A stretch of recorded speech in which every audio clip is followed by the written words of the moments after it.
This time around, we're still looking at the two UKITS HB-1Bs. If you missed that first one, that's it. I was just checking the title. It was HB-1B low transmit power. So this will be low transmit power number 2. And the question was, should we compare them? And the answer is yes, I think we should. So I made a bunch of measurements, and I want to share with you the way you should, and then, man, the way you shouldn't measure your HB-1B if you're going to compare it against something else. So let's see, what's the right place to tell you? So here's what I'll tell you. So, HB-1B number 2 is putting out CW.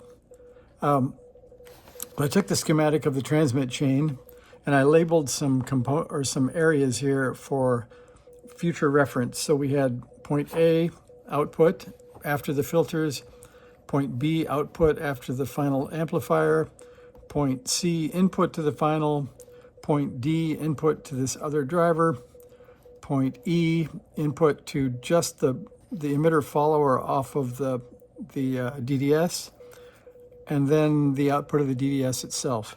So I thought if I go measure those on the good radio, I can take them over to the bad radio, and I can see why I only have 1 watt of output on the bad radio. Well, so let me zoom in over here. So I started out, and I guess for obvious reasons, or what seemed obvious at the time, I started at point A, which is that input again. And things were looking pretty good. I thought this kind of made sense.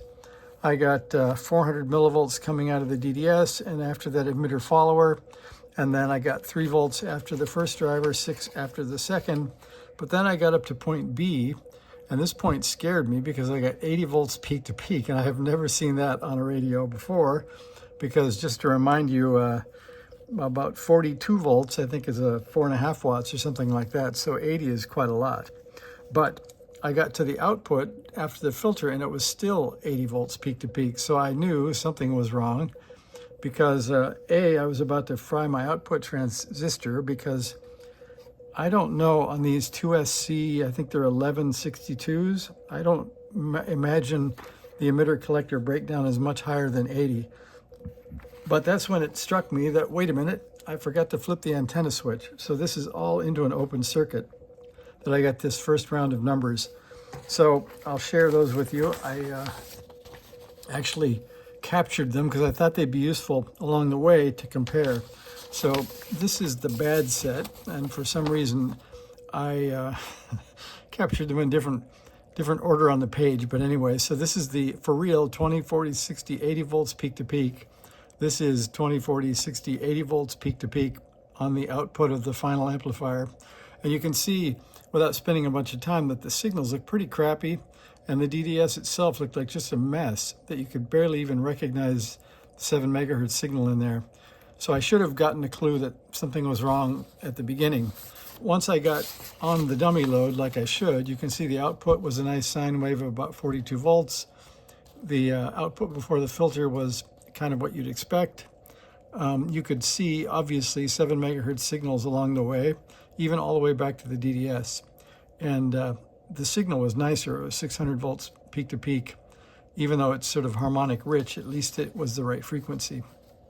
So the lesson learned was, next time I'll start with the output so I can tell that I may or may not have switched the antenna on, or the dummy load as it should say.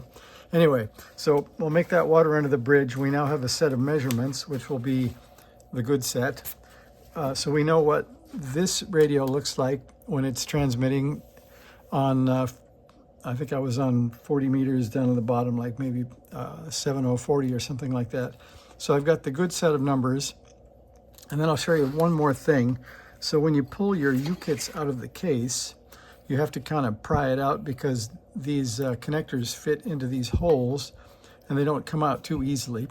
There is a standoff in the middle and a couple of standoffs on the outside edge. I can show you those over here. So there's the 2 standoffs and then 1 screw, I should say, right there. So those are the 3 things to take the board out of the case. And then you also have to take the final output transistor off of its mounting heatsink to the chassis. And the reason I'm telling you that is, when I did get to the point of trying to measure this, I made another error, which was I forgot that I hadn't put it back in the case, so this was sitting in free air. And immediately when I measured the power output, it started to shrink on the scope, and I realized that was something heating, so I stopped.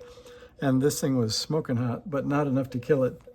So then I put this heatsink on, and it's definitely not enough. It doesn't pull enough heat away, so it still gets really hot just after a couple of seconds.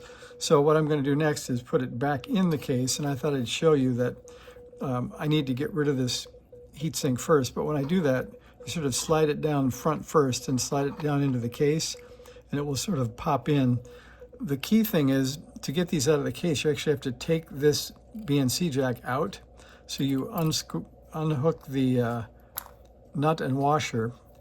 You have to unsolder the center lead, obviously, but this is how it looks. And then when you put it back in the case, you put the BNC through, slide the lock washer around it, put the other lock washer and nut on, and then once it's all in there and screwed down, you can solder that center connector back onto the board.